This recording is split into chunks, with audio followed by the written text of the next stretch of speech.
Você já percebeu que algumas histórias parece que falam diretamente com a nossa alma? A doutora Clarissa Pinkola-Estés diz que toda história já é medicina por si só. Se você é terapeuta, psicanalista, psicóloga, consteladora, você já deve ter vivido essa situação de você perceber que a tua paciente, a tua cliente, ela entendeu tudo racionalmente, o que ela está vivendo, por que ela está vivendo e sofrendo o que ela está sofrendo, mas ainda assim nada muda. É aqui que a contoterapia entra, porque a razão ela alcança a lógica, o raciocínio, mas as nossas feridas emocionais, elas não estão na nossa mente consciente, elas estão nesse lugar que é um pouco mais profundo e mais difícil de ser acessado, o nosso inconsciente, a nossa psique, a nossa alma. E nisso os contos são perfeitos. E eles são perfeitos para uma prática clínica, para um processo terapêutico, porque eles furam as resistências, chegando exatamente naquilo que tem valor psíquico naquele momento. Por exemplo, eu trabalho com os contos desde 2019, aplicando tanto nas minhas sessões individuais, mas principalmente nos meus grupos terapêuticos para mulheres, que são os grupos terapêuticos das lobas. E a partir desses grupos, da transformação que acontecia, que nasceu um método que é o método CIP, um método onde eu ensino terapeutas a trabalharem com essa ferramenta dos contos terapêuticos. E através de um conto, que é um conto do Barba Azul, eu já vi mulheres tendo a consciência e conseguindo, de fato, sair de relacionamentos abusivos. Por quê? Por exemplo, eu lembro de uma paciente específica que há muitos anos queria sair de um relacionamento altamente tóxico e abusivo. E a queixa manifesta dela era sempre: eu não consigo deixá-lo, eu não consigo sair dessa relação, apesar de tudo que eu sofro dentro desse relacionamento. Quando eu trouxe o conto do Barba Azul, ela não só se viu enquanto uma das personagens que é assassinada pelo Barba Azul, né?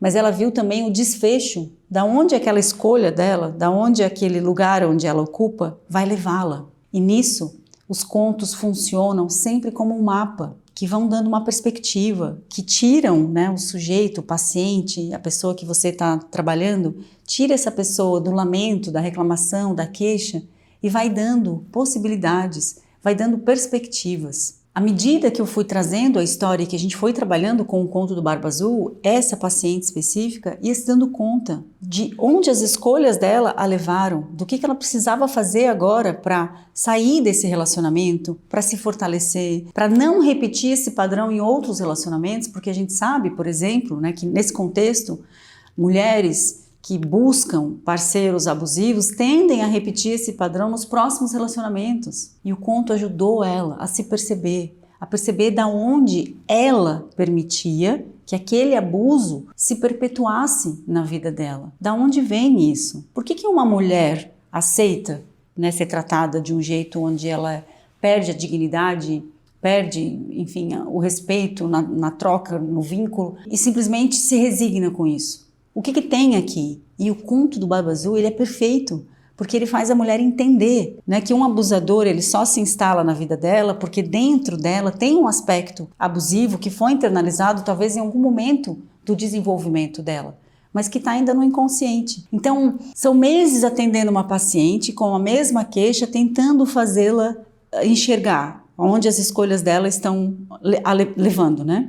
E aí você traz um conto e parece que o conto traz uma clareza e uma possibilidade de mudança que até então a fala racional não alcança. Então o Jung fala, né, que a razão ela explica, mas é só o símbolo que transforma. É através do símbolo e da simbologia feito no trabalho com os contos que a gente consegue cruzar, né, essa travessia terapêutica com um paciente. Se você também enfrenta esse tipo de desafio, né, de perceber que às vezes o paciente ou a cliente está ali numa queixa que se repete, né? Quase como, sabe o disco de vinil, quando ficava repetido lá, o mesmo som, né? A gente chama de o disco arranhado. A queixa, às vezes, ela fica muito como um disco arranhado, né? A reclamação é sempre a mesma, a vida vai passando e a queixa continua. Se você gostaria de ter uma ferramenta que pudesse acrescentar, que pudesse trazer mais efetividade nos teus atendimentos, na prática clínica, eu te convido a conhecer o método CIP, que é uma metodologia que mistura, né, que une Contoterapia, Psicanálise e Inteligência Sistêmica.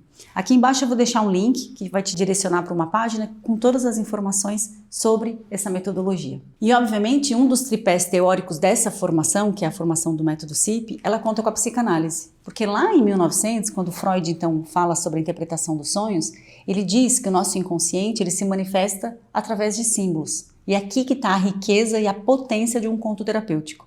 Usar a linguagem simbólica para acessar o inconsciente. Na clínica, isso é ouro. É como se as histórias elas burlassem o ego. Elas passassem a perna nas nossas resistências e nos mecanismos de defesa psíquico, fazendo com que já no primeiro momento do paciente, do cliente com o conto, ele já consiga ter insights muito profundos. Coisa que talvez no atendimento na psicoterapia tradicional a gente leva semanas para conseguir acessar. Quando a gente traz o conto, a ferramenta do conto terapêutico para nossa clínica, é como se a gente criasse uma ponte entre o imaginário e o real. Então, por exemplo, o conto do Barba Azul é um conto que vai te ajudar a trabalhar esses vínculos adoecidos e principalmente, quais são os aspectos internos que te permitem estar em relações abusivas. No conto como A Loba, nos ajuda a identificar de uma maneira muito rápida, assim, quando você traz o conto, o que foi perdido ao longo da minha vida, quais foram os aspectos psíquicos que foram quebrados, ou perdidos, ou deixados, negligenciados ao longo da minha vida, das minhas relações, das minhas escolhas. Quando você vai trabalhar a pele da foca, por exemplo, a gente fala sobre exaustão emocional, necessidade, de voltar para si, de se reconectar consigo mesma, mas de um jeito muito leve, muito lúdico e profundamente terapêutico. Então as histórias funcionam como espelhos que refletem o que está acontecendo no mundo interno do sujeito. É como se a pessoa pudesse se ver, se reconhecer, se acessar, e isso desperta um movimento interno que nenhuma orientação conseguiria de uma maneira tão assertiva e rápida. E esse efeito se potencializa ainda mais quando a gente trabalha com essa ferramenta dos contos terapêuticos nos grupos. E aí a capacidade, ou seja, a característica terapêutica do conto é como se ela se potencializasse. Porque aí o que acontece entre também as mulheres, o que uma mulher ainda não conseguiu alcançar em si mesma ao ver uma outra mulher compartilhando, imediatamente ela se identifica, e isso acelera muito esse processo de se enxergar na sua própria vida.